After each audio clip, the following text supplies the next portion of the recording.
subscribe and hit the bell icon for any future upload. And also, relax and enjoy the experience. What is up guys, Seth here back with another video, and today we're going to be unboxing something that's out of the odd. Today we're going to be unboxing the Xiaomi Mi Max 2. Now this phone is special because this thing has a massive 6.0 inch display with a 300 milliamp hour battery, which is completely insane. And for a fact, 5300 milliamp hours, it's not small. It ain't small, guys. It's the biggest capacity of battery that any phone could have. But of course, let's check out the unboxing. This is the box of the Xiaomi Mi Max 2. Taking a look at the box, it has a picture of the phone, pretty slim bezels from what I can see here. But here we can also see that it is said to have a 16.4 centimeter display. I don't know how much is that in inches, but it also is said to have a 5300 milliamp hour battery, which is massive for that matter. Of course, taking a look to the side, we have Mi Max 2 over here, and to the left and the right, and on the back we can see more specifications. Full HD 6.4 inch display, 5300 milliamp hour battery, 4 gigs of RAM with 64 gigs of internal storage, dual stereo speakers. So yeah, those are the internal specifications. But sliding this, we get a retail box, and of course you actually open the box. So let's pull it out. Boom. So in the box, we are first introduced with this massive phone, and yes it is a 6.4 inch display. This is massive. Let's peel off the screen protector here. Now taking a look all around the phone, it is massive, and it does have a bit of heft to it. There's this rear fingerprint scanner, we have that 12 megapixel rear facing sensor, we have some pretty slim bezels, and that massive 6 inch display. I barely can reach the entire phone.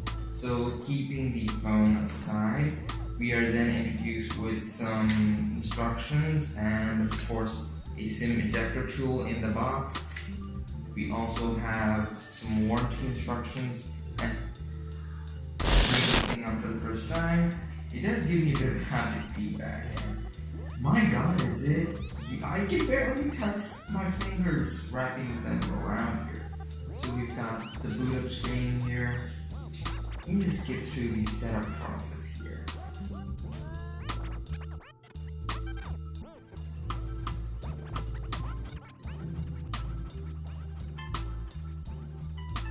So yeah, after the unboxing is complete, I presume there might have been a few stuff that was missing in the box, presumably the charging adapter as well as the charging cable.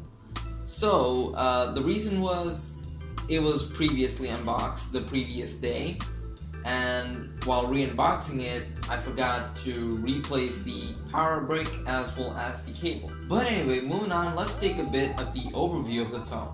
Now of course we can't decide performance just yet because it's a really brand new device. It just came out of the box, and of course every phone out of the box is really smooth and really fast, but just to put the processor and graphics processor and the amount of RAM to perspective, I've got some Geekbench scores here. So according to Geekbench, it actually scored pretty well, but not that great. I mean, but of course this is just a mid-ranger device with a mid-ranger processor. But of course that doesn't stop it from anything else. Another thing, it has a fingerprint scanner, so that's not going anywhere, and it is presumably fast. Hit it on the back, unlocks pretty fast, guys. So I really like the fingerprint scanner's speed here. It is nice and fast. Next thing what I'd like to talk about is the camera, which on first test should do pretty good. And for a fact, it did. The back-facing camera, it's not, while it's not 2017's dual camera setup, it is pretty decent. You could get some pretty decent HDR shots, and everything looks crisp and detailed. There is no oversaturation or over sharpening on anything. It even has a dedicated Pro mode, which is kind of functional but not to the point that it's great. It has no fancy portrait mode or anything, but there is something packed into the front-facing camera. And surprisingly, it was pretty wrong. The front-facing camera actually has a feature of looking at your face and identifying what your age is. And my god, was it so wrong. But that's just a front-facing camera, and it's kind of like a work in progress. I don't know if it's a mainstream thing or anything. Moving on, let's talk about that beautiful, massive 6-inch display, which is, my god, beautiful. It's huge, it's vibrant, and it's crisp. But that's all I can say about it. It's just a 1080p display for that fact. But of course, on the top and bottom of that 6-inch display are stereo speakers. Yes! And I really love the speaker of that phone. And another major factor of this device is the battery life. Massive 5300 milliamp hour battery life. Now my phone has a 3340 milliamp hour battery, and it lasts me on a pretty average and decent use, 6 hours, 6.5 hours, give or take. But I presume that phone should last around, I don't know, 7, 8 hours maybe? It's a massive battery and a massive screen, so it's actually a really great phone. For a fact, that phone costs around $230, which is fairly cheap, but still kinda expensive.